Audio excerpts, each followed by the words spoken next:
For 2,000 years, the world has accepted a single image of Cleopatra. Pale skin, dramatic eyes, draped in Hollywood gold.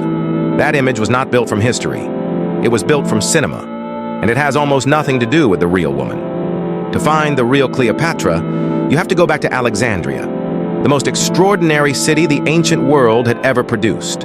A port city on the edge of Egypt, where the Mediterranean met Africa, where every civilization on Earth came to trade and learn. These streets were alive with Greek philosophers, Egyptian priests, Roman soldiers, and Persian traders, all moving through the same marble boulevards. This was the world Cleopatra was born into. Cosmopolitan, complex, and nothing like the movies.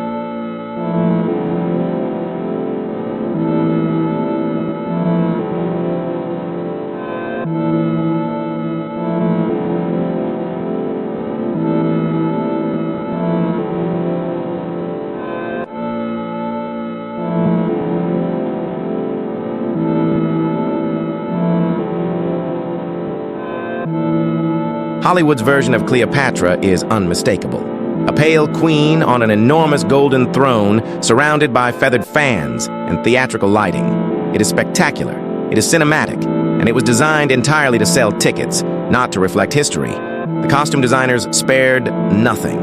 The headdresses, the kohl, the jeweled collars, all crafted with extraordinary detail. But the face beneath all of that was European, symmetrical, and soft. A face chosen by a casting director, not by history. Look at 3 different actresses who played Cleopatra across 8 decades of filmmaking. Theda Bara in 1917, Elizabeth Taylor in 1963, Leonore Varela in 1999. 3 women, 3 different eras. And somehow, the exact same interpretation of one ancient face. When you step back and see all 3 together, the pattern becomes impossible to ignore. The same pale skin, the same dramatic eyes, the same Western aesthetic repeated across nearly a full century of cinema. The question is, why did no one stop to ask whether any of it was true? To answer that question, we first need to understand who Cleopatra actually was. And that means coming here. 2. The Royal Library of Alexandria. The greatest center of knowledge in the ancient world, the place where Cleopatra herself was educated as a child. These shelves held over 500,000 scrolls, works of mathematics, astronomy, medicine, philosophy, and history gathered from every civilization on Earth. Cleopatra did not just rule from the palace. She studied here, deeply, obsessively. She was a scholar above all else. Alexandria was not an Egyptian city in any traditional sense. It was a Greek foundation built by Alexander the Great, governed by Greek rulers, populated by people from across the entire known world. And Cleopatra's family had ruled it for nearly 300 years before she was born. Inside the royal palace, the architecture was Ptolemaic Greek, not Egyptian. The scrolls were written in Greek. Cleopatra's family had maintained their Macedonian Greek identity through every generation of their dynasty, largely refusing to adopt the culture of the country they governed. Her dynasty traced directly back to Ptolemy I, one of Alexander the Great's generals who seized Egypt after Alexander's death in 323 BC. Cleopatra VII was the final ruler of that 300-year line, and she was about to break every pattern her ancestors had established. These are the only images of Cleopatra made during her own lifetime that have survived to the present day. Ancient, across dozens of surviving coins from her reign, the same features appear consistently. A prominent aquiline nose with a slight hook, a strong defined jaw, a powerful chin, heavy lidded eyes set wide apart. These are not delicate features. These are the features of a ruler projecting absolute authority. Place the Hollywood version beside the coin reconstruction and the contrast is immediate. Left, the idealized beauty of cinema. Right, the actual profile Cleopatra approved for her own currency. She controlled what appeared on these coins. She chose this face, and that choice was deliberate. Ancient rulers understood the power of image entirely. When a queen approved a coin portrait, she was making a political statement about strength and authority. Cleopatra's profile was not designed to be beautiful by modern Western standards. It was designed to project power to every corner of her empire. Here in the royal mint of Alexandria, craftsmen pressed thousands of these coins, each one carrying her face into the hands of every merchant, soldier, and citizen in the kingdom. Her image traveled farther than any portrait painter could ever achieve.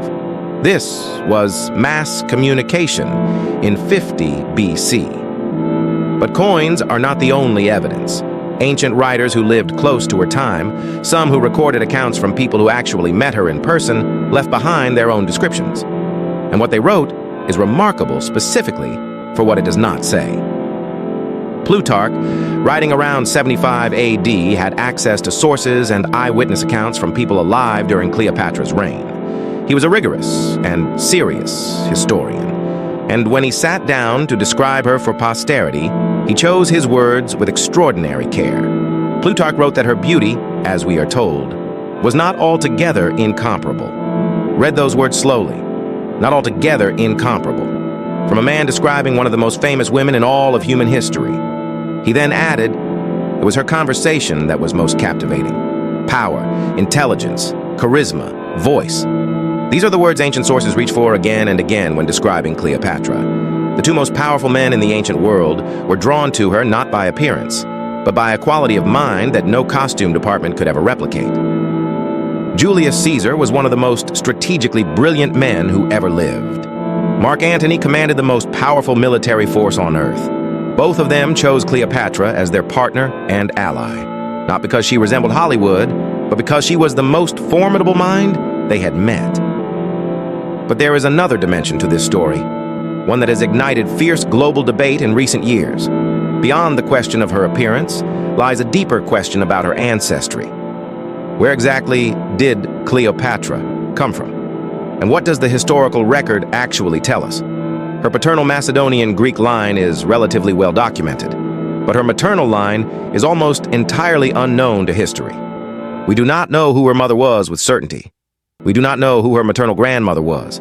3 generations of women, simply gone from the record. The Ptolemaic family tree has clearly documented branches on the paternal side.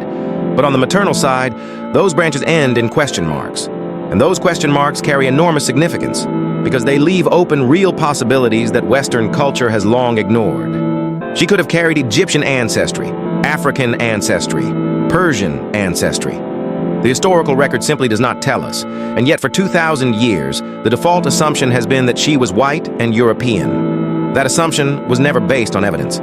In the most diverse city in the ancient world, where sub-Saharan African traders stood alongside Persian merchants and Greek sailors on the same docks every single day, the assumption of a purely European queen requires considerably more evidence than we actually have. There is one more piece of physical evidence that deserves your full attention. This marble portrait bust is currently held in the Altes Museum in Berlin. It is widely considered by archaeologists to be the most credible surviving sculptural portrait of Cleopatra, the 7th ever discovered anywhere on Earth. It was created during her lifetime. It was found in Rome, almost certainly brought there by someone who knew her personally. Study the features carefully as the camera moves around it. The nose, the jaw, the brow, powerful, distinctive, unmistakably different from anything Hollywood ever produced. Place it beside the Hollywood version, and the conversation becomes very simple. On the left, a bust made by someone who existed in the same world she did, breathing the same air. On the right, a face constructed by a studio to maximize box office returns in 1963. One is history. Cleopatra spoke 9 languages fluently, including Egyptian, which made her the first ruler of the Ptolemaic dynasty in nearly 300 years to learn the language of the people she actually governed. 9 languages in the ancient world. That is not a footnote in her story. That is the entire story. She studied at the Mouseion, the ancient world's greatest research institution connected to the Library of Alexandria. Her studies included mathematics, astronomy, philosophy, and medicine. Ancient sources credit her with composing her own scholarly works on weights, measurements, and natural science. When she negotiated with Julius Caesar and later with Mark Antony, she conducted those meetings herself, directly, without interpreters, in their own language. In a world where Roman generals routinely reduced foreign rulers to submission, Cleopatra held her ground as an equal. She commanded her own military fleet. She governed a kingdom of approximately 7.5 million people. She managed the most productive agricultural economy in the ancient world. She did all of this largely alone, while simultaneously navigating the most dangerous geopolitical environment in history. Today, the surviving artifacts from Cleopatra's world sit quietly in museums across Europe. The coins, the bust, the fragments of Ptolemaic jewelry and papyrus, they wait in their display cases, largely passed by crowds moving toward more dramatic and cinematic reconstructions nearby. What she left behind was the record of what she did. And that record is extraordinary enough to stand entirely on its own. She held Egypt together against the full weight of Rome for 21 years, using nothing but the most dangerous weapon the ancient world had ever encountered: her mind. The real Cleopatra was never the face on the movie poster. She was never the pale queen on the golden throne. She was a scholar, a strategist, a linguist, a commander, and a politician of breathtaking skill. She was the mind behind the empire, and she deserves to be remembered as exactly that.